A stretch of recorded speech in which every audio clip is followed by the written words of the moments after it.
안마 목장을 섬기고 있는 최미영입니다. 오늘 제가 여러분과 나눌 말씀은 신명기 20장 16절부터 18절 말씀입니다. 오직 내 하나님 여호와께서 내게 기업으로 주시는 이민족들의 성읍에서는 호흡 있는 자를 하나도 살리지 말지니 곧 헷 족속과 아모리 족속과 가나안 족속과 브리스 족속과 히위 족속과 여부스 족속을 내가 진멸하되 내 하나님 여호와께서 내게 명령하신 대로 하라. 이는 그들이 그 신들에게 행하는 모든 가증한 일을 너희에게 가르쳐 본받게 하여 너희가 너희의 하나님 여호와께 범죄할까 함이니라. 제가 준비할 말씀이 신명기 20장이라는 것을 알았을 때 사실 저는 적지 않은 당혹감을 느꼈습니다. 제가 그동안 거의 의식적으로 피하듯이 묵상하지 않고 지나갔던 부분을 이렇게 마주쳤기 때문입니다. 그동안 제 모자람으로는 잘 이해되지 않는 말씀이라는 생각을 종종 했기에 불편한 마음으로 그저 지나쳐 왔던 것 같습니다.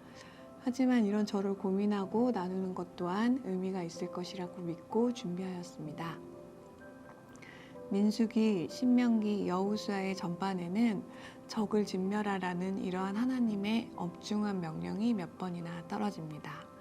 저는 제 삶이 어려울 때나 지혜가 필요할 때, 제 안에 죄의 모습을 마주할 때 하나님께 사랑과 위로와 값없는 은혜를 구하게 됩니다. 적을 모조리 진멸하라는 한치의 뒷걸음도 허용치 않는 엄한 말씀보다는 기쁨과 위안의 말씀을 구하는 편이 더 평안하기 때문일 것입니다. 그리고 평소에 이렇게 전쟁에 임하는 듯한 치열한 자세가 제 삶에 요구된다고 생각하지도 않았던 것 같습니다. 하지만 말씀을 앞에 두고 나는 정말 살아가는 동안 이렇게 적을 진멸해야 하는 전쟁을 할 필요가 없는 것일까?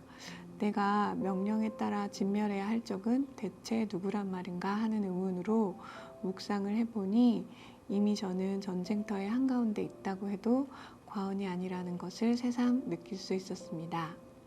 자고 일어나면 총기 사고, 인종차별, 성적인 문란, 범죄의 사건, 사고의 소식을 듣습니다. 신앙이 오염된 사례들은 말할 수 없이 빈번하고 세상은 끊임없이 크리스찬의 신앙을 냉담하고 모욕합니다. 물론 그 사건, 사고들 자체가 오늘 하루 제 삶의 전쟁이 되지는 않습니다. 그리고 제가 오늘 당장 크리스찬의 삶과 목적을 비웃고 손가락질하는 사람들과 마주해야만 하는 것도 아닙니다. 하지만 틀림없이 저는 그런 세상 안에서 매일 아이들을 키우고 세상에 내보내고 저 또한 사람들을 만나며 살아가야 합니다. 그런데 저는 과연 매일 크리스찬으로서 주님을 선포하며 살아가고 있을까요?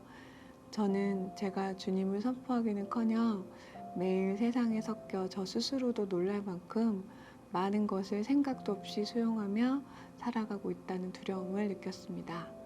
만약 당장 죽을지도 모르는 전쟁을 하고 있다는 진정한 절박함이 저에게 있다면 제가 과연 그럴 수 있을까 돌아보게 되었습니다.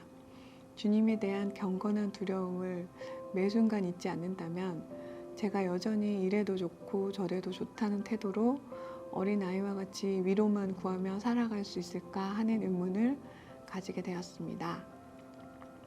하나님은 진멸을 명하시며 그 이유 또한 함께 주셨습니다. 다른 족속의 생명은 중요하지 않다고 하신 것도 아니고 그들이 그저 다르니 죽이고 그들의 것을 취해도 된다고 말씀하신 것도 절대 아닙니다. 하나님께서는 정확히 저희가 이민족이 그 신들에게 행하는 가증한 일을 배우고 그 영향을 받아 하나님 여호와께 범죄하게 될까 함이라고 말씀하십니다. 하나님께서는 설령 너희가 그들을 진멸할지라도 그 영향을 받지 말라는 명령을 내리고 계신 것 같았습니다. 저는 신앙과 생각이 다른 누군가에게 폭탄을 쥐고 뛰어드는 테러 같은 것으로 믿음을 증명해야 한다고는 절대 생각하지 않습니다. 매일 만나는 사람들과의 삶 속에서 진멸해야 할 적은 오히려 제 안에 숨어 있다고 생각합니다. 세상적 가치관으로 나의 신앙과 태도가 어떻게 보일 것인지를 가늠하는 제가 바로 진멸해야 할 적인 것 같습니다. 사회나 문화의 큰 흐름에 어울리지 않는 고리타분한 말을 해서 유물과 같은 존재가 될까봐 두려워하고 뒤처지고 배척당할 것을 고민하느라 제 아이들에게 올바른 어른의 모습을 보이지 못하고 가치관을 제시하지 못한다면 제가 바로 그 진멸해야 할 적일 것입니다. 진멸의 명령을 통해 하나님께서는 너는 나를 두려워하고 내 앞에 다른 신을 인정함으로 범죄하지 말라고 하십니다. 여전히 주님의 아이가 되기를 간곡히 당부하고 계십니다. 지혜의 말씀 잠언과 위로의 말씀 시편 곳곳에서도 일괄적으로 주 여호와를 두려워하라는 지침을 주시는 것과 다를 바 없이 언뜻 두려워 보였던 이 말씀 또한 주님 안에 거하라는 간곡한 당부임을 알게 되었습니다. 저희는 가나안에 입성하여 하나님의 전쟁을 수행해야 하는 여호수아에게 간곡히 하나님의 말씀을 전하는 모세와 같은 심정으로 다음 세대를 가르쳐야 합니다. 지도자를 키워내야 하고 전쟁에 임해야 하는 저희 아이들에게 하나님이 함께 하시니 두려워하지 말라고 격려해야 합니다. 둘이 뭉실하게 세상과 타협하고 살아가라고 할 것이 아니라 주님을 선포할 수 있도록 저희가 먼저 보여주고 대화를 나눠야 합니다. 또한 전쟁을 직접 치루어야 하는 여호수아와 같이 저희 자신을 무장해서 세상의 범람으로부터 영향받지 않고 주님께 범죄하지 않아야 합니다.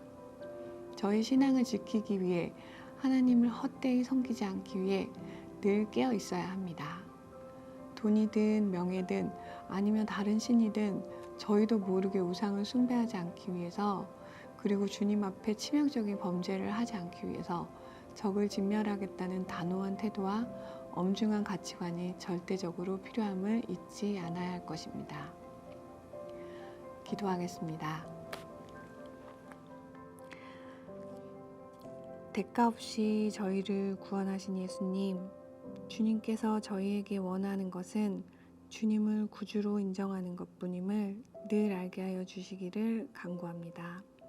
저희가 두려워해야 할 것은 세상이 아니라 주 여호와임을 잊지 않고 하루하루 살아가는 매 순간 세상에 나가 떨어지지 않기를 기도합니다.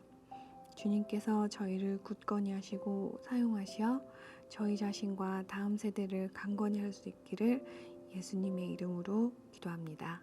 아멘.